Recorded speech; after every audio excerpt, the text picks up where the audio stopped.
ముఖ్యమంత్రి గారికి ఒక బావమరిది ఉన్నారు. ఆయన పేరు సూదిని సృజన్ రెడ్డి. సూదిని కుటుంబం సూదిని సృజన్ రెడ్డి. ఆయన కంపెనీ పేరు Shodha construction limited. Shodha construction limited. ఏం చేసింది ఈ ప్రభుత్వం అంటే, ఆయన కంపెనీకి అర్హతలు లేవు, ఏమీ లేవు.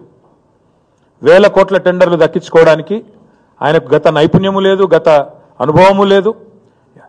అక్కడ అసలు కనీసం టెండర్లలో పార్టిసిపేట్ చేయడానికి ఆయనకు ఉండాల్సిన ఆర్థిక వనరులు కానీ, ఆర్థిక పరపతి కానీ, ఆర్థిక సంపత్తి కానీ ఏదీ లేదు. అందుకే ఏం చేశారంటే, ముఖ్యమంత్రి గారి డిపార్ట్మెంటు ఆయన స్వయంగా జోక్యం చేసుకొని ఈ పబ్లిక్ హెల్త్ టెండర్లలో ఆయన చేసింది ఏంటంటే, Indian Hume pipe company limited, IHP అంటారు దాన్ని అడ్డం పెట్టారు. అడ్డం పెట్టి ఐహెచ్పిని పిలిపించి మీరు బిడ్ చేయండి అని చెప్పి ఆ కంపెనీతో బిడ్ వేయించి ఆ కంపెనీ మొత్తానికి టెండర్ వచ్చేటట్టు చేసిండ్రు. చేసి ఏం చేసిండ్రు, తర్వాత ఆ కంపెనీకి రాసిన ఉత్తరం ఇది. ఆ కంపెనీ సెబీ నిబంధనలకు అనుగుణంగా, సెబీ రెగ్యులేషన్ 30కి అనుగుణంగా, ఎందుకంటే అది లిస్టెడ్ కంపెనీ, స్టాక్ ఎక్స్చేంజ్లో, నేషనల్ స్టాక్ ఎక్స్చేంజ్లో, బాంబే స్టాక్ ఎక్స్చేంజ్లో అది లిస్టెడ్ కంపెనీ. వాళ్ళు ఏం చేసినారు, మాకు ఇగో 1137 కోట్ల వర్క్ వచ్చింది, ఇందులో ఇదొక్కటే మాకు దొరికింది, ఇంకా దొరకని చాలా ఉన్నాయి, అందుకే 8,888 కోట్ల కుంభకోణం అంటున్నాం. ఐహెచ్పి అనే కంపెనీ వారు ఎన్ఎస్సికి బిఎస్సికి ఏం రాసినారంటే, ఈ 1137 కోట్ల వర్క్ నాకు తెలంగాణలో water supply projects and sewerage projects under Amrit 2 by government of Telangana మాకు వర్క్ వచ్చింది. అందులో మేము ఐహెచ్పి అనే కంపెనీ కేవలం 20% మాత్రమే మేము ఎగ్జిక్యూట్ చేస్తాము. ఇలా స్పష్టంగా వాళ్ళే రాసిండ్రు, మీకు ఈ కాపీ పంపిస్తా చూసుకోవచ్చు. అంటే 1137 కోట్ల వర్కులో ఏ కంపెనీ అయితే అర్హతలు ఉన్న కంపెనీ ఉందో ఆయననేమో 20% పనిచేస్తారట. ముఖ్యమంత్రి బామ్మర్ది మాత్రం 80% పని మాత్రం ముఖ్యమంత్రి బామ్మర్ది మాత్రం చేస్తారంట. అంటే ఈ ఇండియన్ హ్యూమ్ పైప్ అనే కంపెనీని ఒక శిఖండి సంస్థలాగా అడ్డం పెట్టుకొని ఇవాళ సూదిని సృజన్ రెడ్డి, అనుముల రేవంత్ రెడ్డి ఇద్దరూ కలిసి ప్రజాధనాన్ని కొల్లగొడతా ఉన్నారు. ఇదే కంపెనీ తన సొంత బావమరిది సూదిని సృజన్ రెడ్డికి సంబంధించిన శోధా కన్స్ట్రక్షన్, దాంతోపాటు ఏఎంఆర్ ఇండియా కంపెనీలతోని జాయింట్ వెంచర్ ఏర్పాటు చేసి వాళ్ళు ఈ వర్క్ వాళ్ళకు వచ్చేటట్టు మొత్తానికి ముఖ్యమంత్రి గారే స్వయంగా అధికారుల మీద ఒత్తిడి తెచ్చి ఈ కార్యక్రమాన్ని పురపాలక శాఖనే కేంద్ర బిందువుగా జరుగుతూ ఉంది. ఇక్కడ ఒక చాలా ముఖ్యమైన పాయింట్ మిత్రులందరూ గమనించాల్సింది ఏంటి అంటే, గతంలో ఆఫీస్ ఫర్ ప్రాఫిట్ అనే ఒక ప్రివెన్షన్ ఆఫ్ కరప్షన్ యాక్ట్, అవినీతి నిరోధక చట్టం ఒకటి వచ్చింది 1988. ఆనాడు రాజీవ్ గాంధీ గారు ప్రధానమంత్రిగా ఉన్నారనుకుంటాను. దానిలో ఒక అమెండ్మెంట్ 2018లో చేసినారు. దానిలో సెక్షన్ 7, సెక్షన్ 11, సెక్షన్ 13 మీరు దయచేసి చూసుకోవచ్చు. ప్రివెన్షన్ ఆఫ్ కరప్షన్ యాక్ట్ 1988 అమెండ్మెంట్లో ప్రకారం సెక్షన్ 7, 11, 13 ప్రకారం చాలా స్పష్టంగా చెప్పారు. అందులో if a chief minister or any other public official misuses their position to provide undue advantages to family members, they can be prosecuted under this act. ఇది prevention of public corruption act. ఇదేదో ఆషామాషి act కాదు. ఎందుకు ఆషామాషి act కాదంటున్నా అంటే, ఇదే act కింద పెద్ద పెద్ద ఉద్యోగాలు పోయినాయి. ఎవరది? శ్రీమతి సోనియా గాంధీ ఆనాడు నేషనల్ అడ్వైజరీ కౌన్సిల్ చైర్మన్గా, మరొక వైపు మెంబర్ ఆఫ్ పార్లమెంట్ ఉండే రాయ్బరేలీ ఆమెతో ఏదో ఒకటి ఉంటే, 2 పదవుల్లో ఎట్లుంటారు మీరు? ఆఫీస్ ఫర్ ప్రాఫిట్ అనే నిబంధన మీకు వర్తించదా అంటే, ఆ రోజు సోనియా గాంధీ గారు పార్లమెంట్ సభ్యత్వానికి రాజీనామా చేయాల్సి వచ్చింది. అదే మాదిరిగా లోకాయుక్త దాకా పోతే విషయము యడ్యూరప్ప గారు, కర్ణాటక ముఖ్యమంత్రి యడ్యూరప్ప గారు ఆనాడు మొత్తానికి అరెస్ట్ వారెంట్ కూడా వస్తే లోకాయుక్త కోర్టులో సరెండర్ కాక, ఎందుకంటే అక్రమ అనుమతుల విషయంలో, అక్రమ మైనింగ్ అనుమతుల విషయంలో ఇదే చట్టం, వేరే చట్టం కూడా కాదు, ప్రివెన్షన్ ఆఫ్ కరప్షన్ యాక్ట్లో section 7, section 11, section 13. Let me read out again. If a chief minister or any other public official misuses their position to provide undue advantages to family members, they can be prosecuted under this act.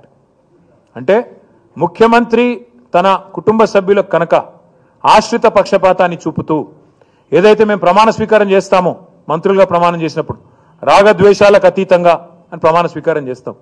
ముఖ్యమంత్రి గారికి కుండల కొద్దీ గంపల కొద్దీ అనురాగం ఉంది బావమరిది మీద, ద్వేషమేమో మా మీద ఉంది.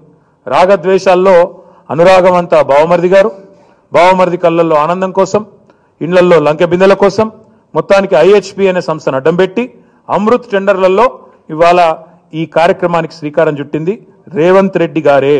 అంటే విమర్శ చేయాలి అంటే ఆ చేసే విమర్శలకు కూడా ఒక అర్థం ఉండాలి. వారి ట్విట్టర్ లో చాలా ఎక్స్పర్ట్స్. ట్విట్టర్ అంటే వారి చేతిలో ఎట్లా రిమోట్ లాగా వాడతారు, సంతోషం. వారి ట్విట్టర్ లో ఒకటి పెట్టారు. ఏం పెట్టారా అంటే ఐహెచ్పి కంపెనీ సెబీకి 20% మాకు ఈ వర్క్ లో షేర్ ఉందని పెట్టారని చెప్తున్నారు. ఐహెచ్పి కంపెనీ ఏఎంఆర్ జేబీలో ఏఎంఆర్ సోదా మాకు 20% సేవ్. ఈ ఐహెచ్పి కంపెనీ అనేది private public company, public issue ఉన్న కంపెనీ. ఈ కంపెనీ వర్క్లు ఏమన్నా వస్తే సెబీకి ఇంటిమేట్ చేస్తుంది. వారు చేసేటప్పుడు 20% ఉందన్నారు. కేవలం ఐహెచ్పికి ఉన్న వాల్యూ 20%. మిగతాది మొత్తం ఆ సుజన్ రెడ్డికి ఇచ్చాడు. వాళ్ళ బావమరిదికి ఇచ్చి ఆ డబ్బంతా పోగు చేసుకున్నాడు. అబ్బా, రేవంత్ రెడ్డి గారు నాకు భలే దొరికాడు లడ్డూలా, ఎమ్మటే దించేస్తున్నా, నేను ముఖ్యమంత్రిని అవుతున్నానని పగట కలలు కంటున్నారు. నువ్వు చెప్పేదేంటి 20% ఐహెచ్పికి ఉందని వాళ్ళ జేబీలో పెట్టారు. వాళ్ళ జేబీలో పెట్టిన షేరు 20% అఫీషియలే.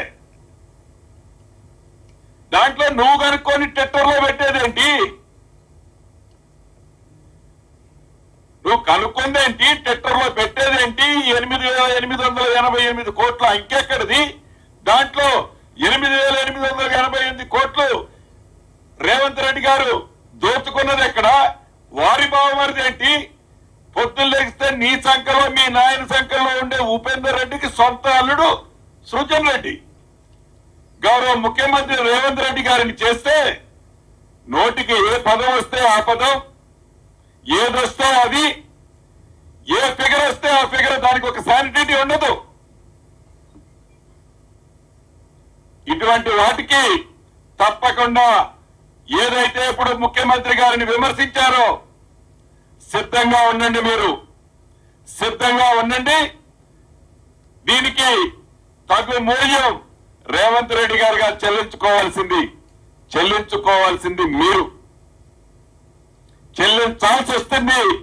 చెల్లించాల్సి వచ్చేది చట్టరీత్యా మీరే ఉంటారని ఈ వేదిక ద్వారా ఆ మాజీ మంత్రి గారికి చెప్తున్నా. ఉపేందర్ రెడ్డి గారు మీ మనిషి.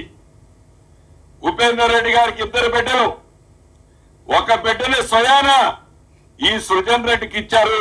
ఆ ఉపేందర్ రెడ్డి గారు లెగిస్తే మీ సంఖ్యలో మీ నాయన సంఖ్యలో ఉంటాడు. ఆయన ఎవరో కాదు, నా మీద పోటీ చేసి 57,000 ఓట్ల తేడాతో ఓడిపోయిన వ్యక్తి. కాబట్టి విమర్శ చేయటానికి ముందు వెనుక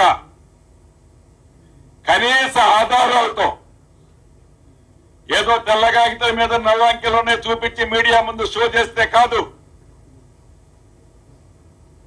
అసలు మీకు ఇప్పటికే ఆశ్చర్యంగా ఉంది. నాకు ఈ 8,888 అంకె ఎక్కడి నుంచి వచ్చింది? ఇప్పటికైనా ప్రతిపక్షంలో ఉండి ఆ ప్రతిపక్ష స్థానాన్నైనా భవిష్యత్తులో అయినా కాపాడుకోవాలి అంటే మీరు చేసే విమర్శలు విమర్శాత్మకంగా ఉండాలి. అది ఆధారాలతో మీరు మాట్లాడాలి. ఏదో నోరుంది కదా, నేను ఎట్లా పడితే అట్లా తెలంగాణ ప్రజల్ని 10 సంవత్సరాలు నమ్మించాం. ప్రతిపక్షంలో ఉన్నప్పుడు కూడా నమ్మించి ఇట్లా కూడా రాజకీయ లబ్ధి పొందాలని అనుకోవటం మీ అవివేకానికి నిదర్శనం ఈ రోజు ఈ సబ్జెక్ట్ అని ఈ వేదిక ద్వారా గౌరవ మాజీ మంత్రి వారు కేటీఆర్ గారికి తెలుపుతూ నా ఛాలెంజ్ ని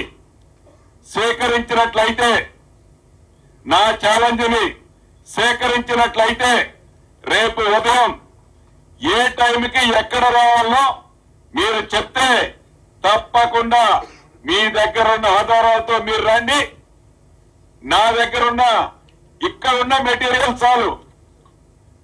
ఈ మెటీరియల్ మీడియా మిత్రుల మీద చూపించి మీది నిజమైతే నేను రాజీనామా అక్కడే ఇస్తా.